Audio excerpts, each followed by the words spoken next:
உலக பிரசித்தி பெற்ற பொள்ளாச்சி மாசாணி அம்மன் திருக்கோவில் வரலாறு. சாதாரணமாக எல்லா அம்மன் ஆலயங்களிலும் அம்மன் அமர்ந்த நிலையிலும் அம்மன் நின்ற நிலையிலும் பார்த்திருப்போம். ஆனால் இவ்வாலத்தில் மட்டும் அம்மன் படுத்த நிலையில் பக்தர்களுக்கு காட்சியளிப்பது என்பது தனி அழகு தான். 17 அடி நீளத்தில் நெற்றியில் பெரிய பொட்டுடன் ஒற்றை ரூபாய் நாணயத்துடன் படுத்த வண்ணம் காட்சியளிப்பது தனி அழகு. அம்மனுக்கு மயான அம்மன் என்றும் ஒரு பெயர் உண்டு. பெயர் வருவதற்கு காரணம் என்ன என்பதன் காண்போம். ஆனைமலைக்கு அருகில் உள்ள அழகிய ஒரு கிராமத்தில் இணைபிரியா தம்பதியர் வாழ்ந்து வந்தனர். அவர்கள் ஒருவருக்கொருவர் உயிர்க்கு உயிராக நேசித்து வாழ்ந்து வந்தனர். அவ்வாறு வாழ்ந்து வந்த நேரத்தில் மனைவி கர்ப்பம் தரித்தார். கணவனும் மனைவியும் அன்பாக இருந்த காரணத்தால் மனைவி தாய் வீடு செல்லாமல் பிரசவத்தை தன் கணவன் முன்னிலையே நடத்தி கொள்ள விரும்புகிறார். நாட்கள் செல்லச் செல்ல பிரசவ வலி அதிகமானது. மனைவி படும் துயரத்தை தாங்க முடியாத கணவன் வலி மிகுந்த நேரத்தில் அவளை சற்று ஆஸ்வாசப்படுத்தி விட்டு மருத்துவச்சியை அழைத்து வர நினைத்தார். ஆனால் அதே சமயம் மனைவியை தனியாக விட்டு செல்வதற்கு பயமாக இருந்தது. இவர் தனியாக சென்று மருத்துவச்சியை அழைத்து வருவது என்றால் மனைவியை தனியாக விட்டு செல்ல முடியாது. அந்த பகுதி அடர்ந்த காடு, வனவிலங்குகள் அதிகமாக இருந்தது. அருகில் மனிதர்கள் யாரும் இல்லையே, என்ன செய்வது என்று தவித்துக் கொண்டிருந்தார்.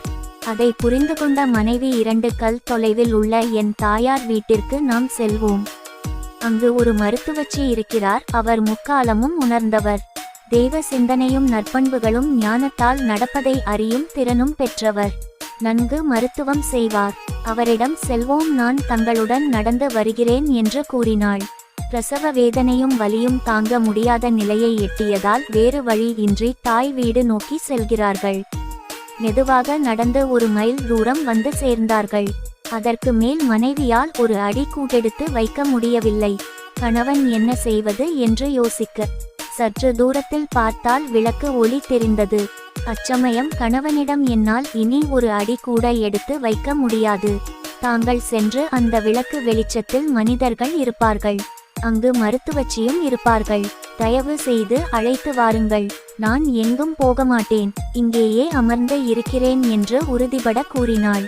கணவன் வேறு வழியின்றி அவளை அங்கு அமர வைத்து விட்டு மிகுந்த மனவருத்தத்துடன் வேறு வழியின்றி வெளிச்சத்தை நோக்கி சென்று மருத்துவச்சியின் வீட்டுக்கதவை தட்டி அவரிடம் நிலைமையை எடுத்துச் சொல்ல அவளும் மருத்துவ சாதனங்களையும் உபகரணங்களையும் எடுத்துக்கொண்டு அந்த ஊர் தலைவர் இன்னும் சில முக்கியஸ்தர்களை அழைத்து கொண்டு மனைவி இருந்த இடத்திற்கு அனைவரும் வருகிறார்கள். அங்கு வந்து பார்க்கும் பொழுது மனைவியை காணவில்லை.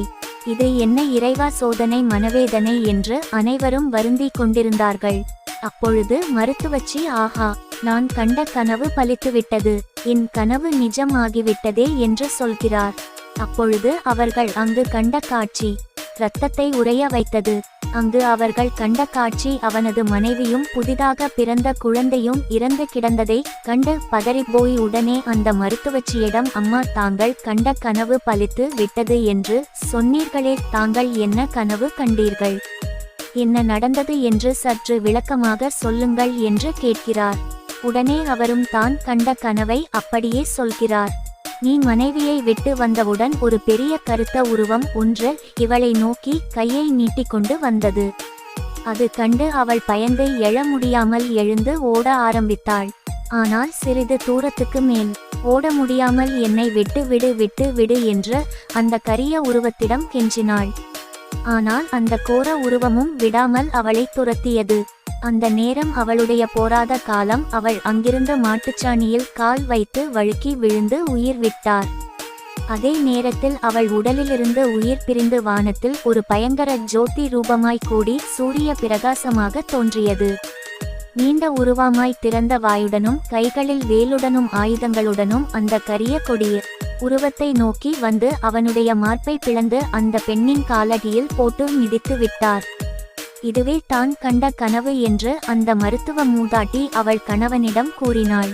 மேலும் அவள் சாதாரண பெண்ணல்ல, வானில் தேவலோகத்திலிருந்து மண்ணில் உதித்த தெய்வ பெண் அவள்.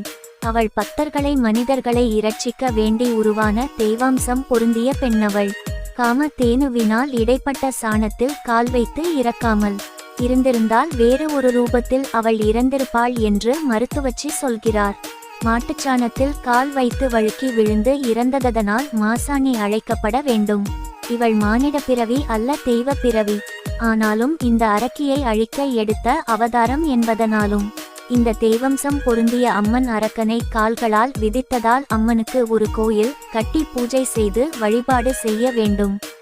மாட்டு சாணத்தில் கால் வைத்து விழுந்ததால் மாசாணி பெயர் இன்று முதல் அவளுக்கு விளங்கும் என்று அங்கிருந்த மக்கள் கூறினார்கள். அதுவே மாசாணி அம்மன் என்ற பெயர் வரலாயிற்று. இந்த அம்மனை வணங்குபவர்களுக்கு பில்லி, சூனியம், மாதவிடாய் கோளாறு, பேய், பிசாசு என்று